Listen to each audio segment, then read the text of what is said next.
Lecture 1.1 physical world unit first जो है हम लोग शुरू कर रहे हैं।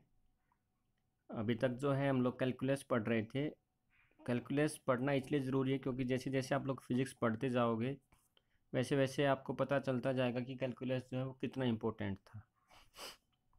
हमारा आज का जो डिस्कशन होगा वो क्वांटिटीज़, डायमेंशंस एंड मेजरमेंट्स के ऊपर होगा। हम लोग ये जानते हैं कि जितने भी हमारे पास में ऑब्जेक्ट होते हैं, हर एक ऑब्जेक्ट की एक करेक्टरिस्टिक्स होती है। So we can say that every object has a characteristics like that. यदि मैं ये कहूँ कि हम एक शॉप पर जाते हैं और शॉप वाले को ये बोलते हैं कि 5 किलो जो है हम लोगों को चीनी दे दो, तो वो जो चीनी है उसकी एक करेक्टरिस्टिक्स है कि उसका एक मास है। उसकी एक करेक्टरिस्टिक्स है कि वो चीनी जो है वो मीठी है। उस चीनी की एक करेक्टरिस्टिक्स है कि उसके जो पार्टिकल्स है, जो दाने हैं, उनका एक पर्टिकुलर शेप है। उसी प्रकार से यदि मैं कहता हूँ कि मुझे ए पॉइंट से लेके बी पॉइंट तक डिस्टेंस मेजरमेंट करना है, तो यदि मैं ए पॉइंट से लेके बी पॉइंट तक जब डिस्टेंस मेजरमेंट कर रहा होगा तो ए टू बी जो वे होगा, रास्ता होगा, उस रास्ते की कुछ अपनी करेक्टरिस्टिक्स होगी।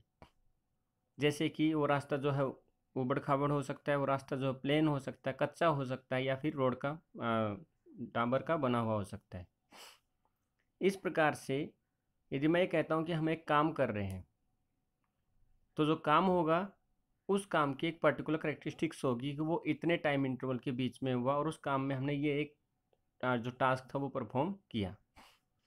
तो every object has a characteristics like that. Length का हम लोगों ने देखा कि यदि ए टू बी की हम लोग बात करते हैं तो उसकी कुछ करेक्टरिस्टिक्स हो सकती है। यदि हम लोग किसी ऑब्जेक्ट के मास के मेजरमेंट करते हैं तो उस मास की कुछ करेक्टरिस्टिक्स हो सकती है। तो every object has a characteristics. तो जितनी भी हमारे पास में करेक्टरिस्टिक्स होंगी, उन ऑब्जेक्ट की हम लोग यदि कॉन्फ़िगरेशंस करेंगे तो उन ऑब्जेक्ट्स को हम लोग मेजरमेंट कर सकते हैं। जैसे कि यदि हम लोग ये कह रहा हूँ कि एक शॉप पे जाते हैं और उस शॉप पे जाने के बाद में यदि हम ये कहते हैं कि हमें चीनी चाहिए, तो उस चीनी का जो मास है उसकी एक करेक्टरिस्टिक्स, उसकी जो मास है उस चीनी को करेक्टरिस्टिक्स है, लेकिन उस मास को हम लोग मेजर कर सकते हैं कि चीनी 1 किलो है, 2 किलो है।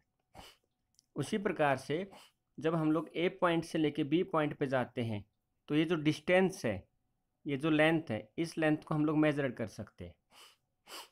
यदि हम लोग कोई काम कर रहे हैं और काम करने के दौरान हमको जो टाइम लगा उस टाइम को हम लोग मेजरमेंट कर सकते हैं।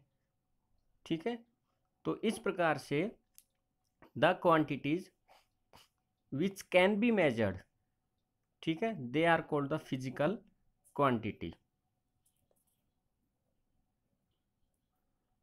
Physical quantity,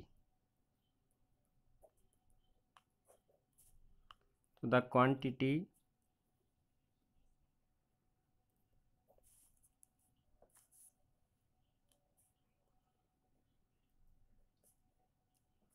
which can be measured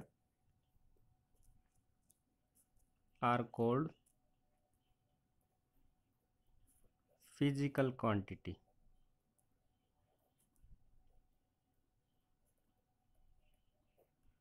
okay, second thing, यदि हम लोग यहाँ पे देखें तो हम लोगों ने 3 चीज़ों की बात की है। पहला मास की, जिसको हम लोग मेजरमेंट कर सकते हैं। दूसरा हम लोगों ने लेंथ की बात की है और तीसरा हम लोगों ने टाइम की बात की है। तो यहाँ पे 3 प्रकार के अलग अलग ऑब्जेक्ट हम लोगों ने उठाए और तीनों प्रकार के अलग अलग ऑब्जेक्ट को मेजरमेंट करने का हम लोगों ने अलग अलग एक प्रोसेस यहाँ पे लिखा है। जैसे कि वेट को मेजरमेंट करने के लिए हम लोगों ने यहाँ पे मास लिख लिया है, डिस्टेंस को मेजरमेंट करने के लिए लेंथ लिख लिया है, और जो एक स्पेन ऑफ टाइम होगा, ठीक, उसको मेजरमेंट करने के लिए हम लोगों ने यहाँ पे टाइम लिखा है। हम लोग ये चाहते हैं फिजिक्स के अंदर कि जितनी भी क्वांटिटी है उन सबको मेजरमेंट करने के लिए किसी एक यूनिट के ऊपर हम लोगों को काम करना चाहिए। जैसे कि यदि मैं ये कहता हूँ कि मुझे शुगर का वेट मेजरमेंट करना है या उसका मास मेजरमेंट करना है, तो उसके लिए जो क्वांटिटी हम लोगों ने बनाई दैट इज कॉल्ड मास। उसी प्रकार से यदि मैं एक कहता हूँ कि कपड़ा का डिस्टेंस मुझे या कपड़ा कितना मीटर चाहिए, तो यदि कपड़े का मुझे मेजरमेंट लेना है तो वो मैं मास में नहीं ले सकता हूँ, उसके लिए मुझे मीटर यूज़ करना पड़ेगा। उसी प्रकार से यदि मैं कहता हूँ कि पानी गर्म है, तो पानी का जो गर्मी हम लोगों को मेजरमेंट करना है that is called degree Celsius, तो वो हम लोगों को लेंथ में मेजरमेंट नहीं कर सकते। पानी को हम लोग ये नहीं कह सकते कि पानी इतने डिग्री सेल्सियस या इतना टाइम गर्म है। तो हम लोगों को हर एक क्वांटिटी को डिफाइन करने के लिए एक अलग अलग टर्म का यूज़ करना पड़ेगा, और ये जो हमारे पास में अलग अलग क्वांटिटी निकल के आएंगी जिनका हम लोग यूज़ करेंगे, जैसे कि वेट को मेजरमेंट करने के लिए मास का, डिस्टेंस को मेजरमेंट करने के लिए लेंथ का, और टाइम को मेजरमेंट करने के लिए टाइम का जो हम लोग यूज़ कर रहे हैं, इन क्वांटिटीज़ को हम लोग बोलेंगे fundamental quantities. So these quantities are known as basic quantity, or I can say that fundamental quantity। जब ये देखा गया कि एक क्वांटिटी किसी एक क्वांटिटी का लेने से दैट इज कॉल्ड मास लेने से या फिर लेंथ लेने से पूरी पूरी क्वांटिटी डिफाइन नहीं हो सकती है, तो उसी लिए हम लोगों को कुछ बेसिक क्वांटिटीज़ की नीड हुई जिससे ऑलमोस्ट सारी की सारी चीज़ें जो है वो डिफाइन हो जाएंगी, और इस प्रकार से हम लोगों ने फंडामेंटल क्वांटिटीज़ बनाई। ये वो क्वांटिटीज़ है जो एक क्वांटिटी दूसरे के ऊपर डिपेंडेंट नहीं होगी। जैसे कि मास का लेंथ से कोई लेना देना नहीं है, लेंथ का टाइम से कोई लेना देना नहीं है, तो ये आपस में एक दूसरे के ऊपर इंडिपेंडेंट है। और ये हमारे पास में 7 इंडिपेंडेंट क्वांटिटीज़ आई, जो कौन कौन सी है। पहली हमारे पास में मास, दूसरी आती है लेंथ, तीसरी आएगी time, fourth one electric current,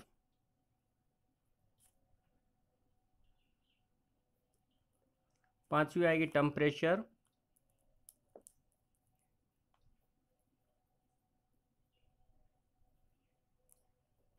sixth luminous intensity,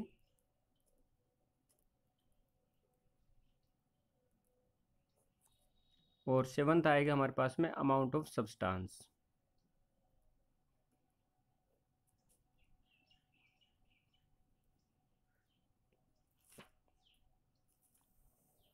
इस तरीके से ये हमारे पास में 7 फंडामेंटल क्वांटिटीज़ है।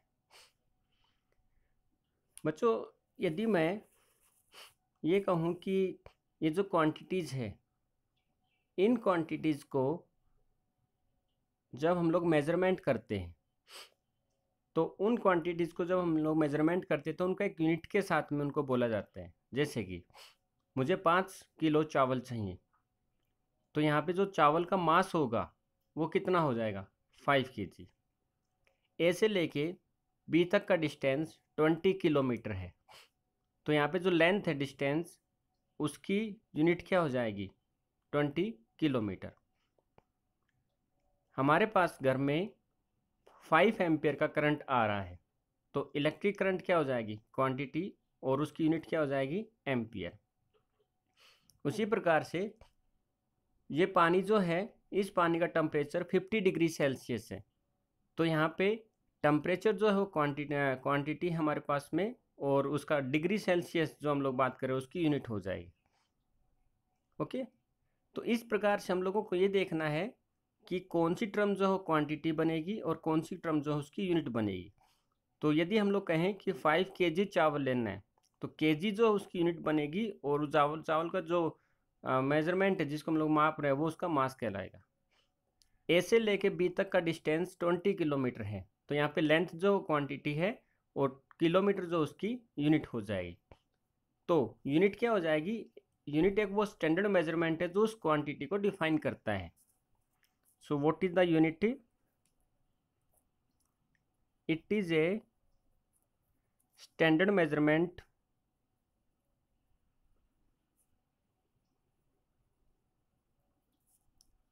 Of quantity,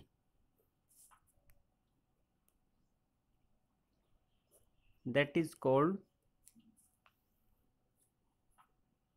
called unit. क्योंकि हमारे पास में 7 फंडामेंटल क्वांटिटीज, इसलिए उन लोगों को उन क्वांटिटीज का हम लोगों को यूनिट लिखना है।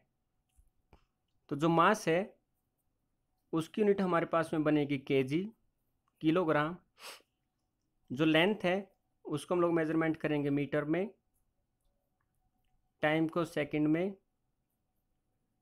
इलेक्ट्रिक करंट को एम्पियर में, याद रखना टेम्परेचर को केल्विन में, ल्यूमिनस इंटेंसिटी को कैंडेला में, और अमाउंट ऑफ सब्सटेंस को मोल में। इस तरीके से हम लोग उन यूनिट्स को डिफाइन करेंगे, लिखेंगे। बच्चों, जो हमारे पास में 7 फंडामेंटल क्वांटिटीज आई है, जिसमें हम लोग मास को केजी बोल रहे हैं, टाइम को सेकंड में मेजरमेंट कर रहे हैं, इनको जब हम लोग प्रैक्टिकल में यूज़ करते हैं तो हम लोगों को थोड़ी बहुत दिक्कत आती है। जैसे कि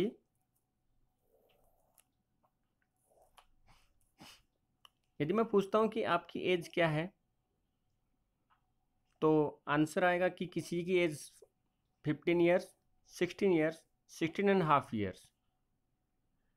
उसी प्रकार से क्या आप लोगों ने आपकी जो एज है उसको आप लोगों ने कन्वर्ट किया मंथ में, मंथ को आप लोगों ने कन्वर्ट किया डेज में या वीक में, और वीक में कन्वर्ट करने के बाद में डेज में, और डेज में कन्वर्ट करने के बाद में 24 आवर्स में, और 24 आवर्स को फिर से डिवाइड करोगे तो सेकेंड मिनट्स में, और मिनट्स में फिर से डिवाइड करोगे तो आएगा सेकेंड्स में। मतलब कि यदि मैं किसी की एज पूछता हूँ तो उसने बोला 15 ईयर, तो क्या आप लोगों ने आपकी जो एज है उसको 15 years, 12 months, 24 hours, 60 minute, 60 second, क्या आप लोगों ने इतनी सारी मल्टीप्लाई की और उसके बाद में क्या आप लोगों ने आंसर जो है क्या वो सेकेंड में बताया? Answer no. आप लोगों ने अपनी सुविधा के हिसाब से जो आपको इजी लगा, कन्वेंशियल लगा, तो आप लोगों ने बोला कि 15 ईयर्स आपकी एज है। इसी प्रकार से जब हम लोग किसी भी क्वांटिटी को उसकी जो स्टैंडर्ड यूनिट है उसमें डिफाइन ना करके अपने कन्वेंस के हिसाब से एक नई यूनिट बना लेते हैं, that is called practical unit. क्योंकि यदि मैं आपकी एज पूछता हूं तो स्टैंडर्ड क्वांटिटी के हिसाब से आप लोगों को जो टाइम की यूनिट है वो सेकंड बताना चाहिए था, लेकिन हम लोग सेकंड ना बता के अपने कन्वेंस के हिसाब से ईयर बताते हैं। तो जब हम लोग अपने कन्वेंस के हिसाब से नई यूनिट बना लेते हैं, they are called practical unit because of these unit used in our practical life. So what is the practical unit? These units are used as in a practical life. So the unit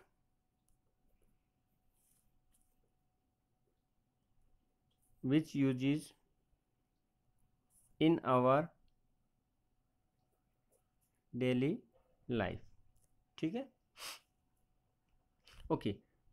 यहाँ पे समझने वाली चीज़ ये है कि जो हम लोगों ने प्रैक्टिकल यूनिट बनाई है इसमें बहुत सारी समस्याएं हम लोगों को देखने को मिलती है। जैसे कि एग्जाम्पल के तौर पे समझते हैं,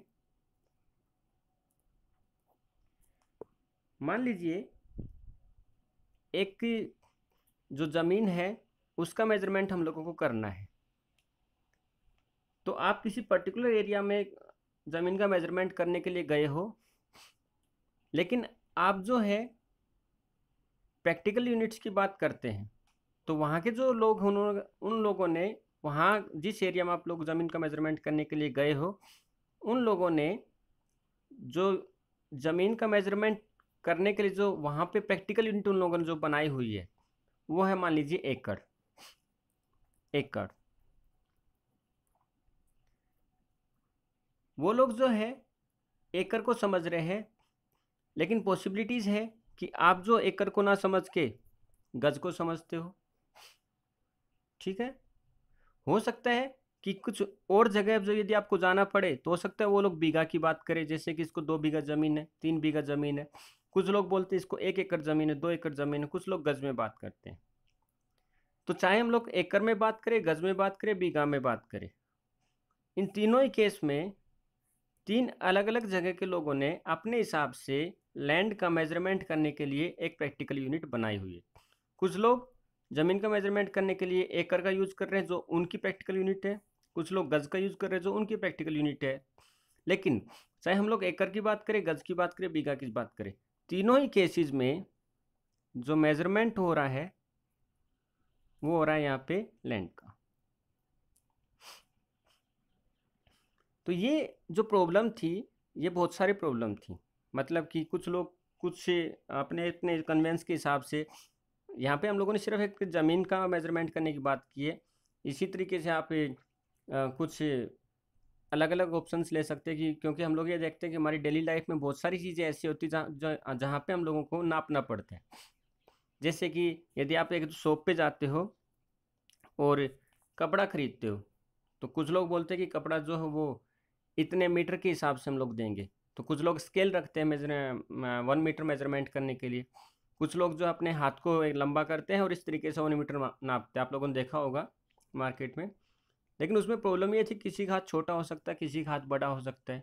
आप बहुत दिन से एक स्केल यूज़ कर रहे हो तो स्केल थोड़ा बहुत घिस सकता है। तो इस तरीके से जो प्रॉब्लम्स थी वो प्रैक्टिकल यूनिट्स में बहुत सारी थी। तो हम लोग ये चाहते हैं कि जो प्रॉब्लम्स है ये ना हो, तो हम लोगों को एक स्टैंडर्ड यूनिट बनानी पड़ेगी जो इन सब समस्याओं को हटा दे। और वो स्टैंडर्ड यूनिट जो है वो यहाँ पे बात करे, कहीं पर भी बात करे, ओवरऑल वर्ल्ड बात करे, सब जगह पे वो एक्सेप्टेड होनी चाहिए। मतलब कि वो यदि लेंथ को हम लोग मीटर में मेजरमेंट कर रहे हैं तो हम लोगों को 1 मीटर डिसाइड करना पड़ेगा कि 1 मीटर इतना बड़ा होगा, और वही मीटर जो है यहाँ पर वहाँ पर सब जगह मेजरमेंट करने के लिए यूज़ किया जाएगा। So to overcome these problems,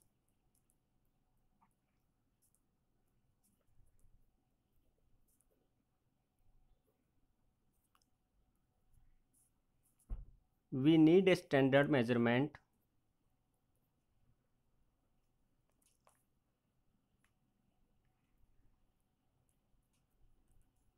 that is SI system, standard international system. और ये जो सिस्टम है, this system should be universally accepted.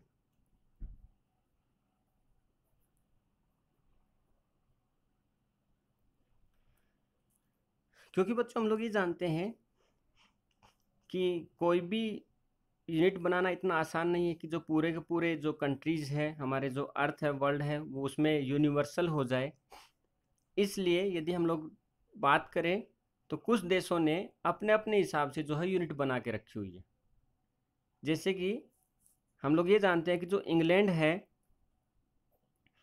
उसने अपने हिसाब से जो यूनिट है वो बना के रखी हुई है।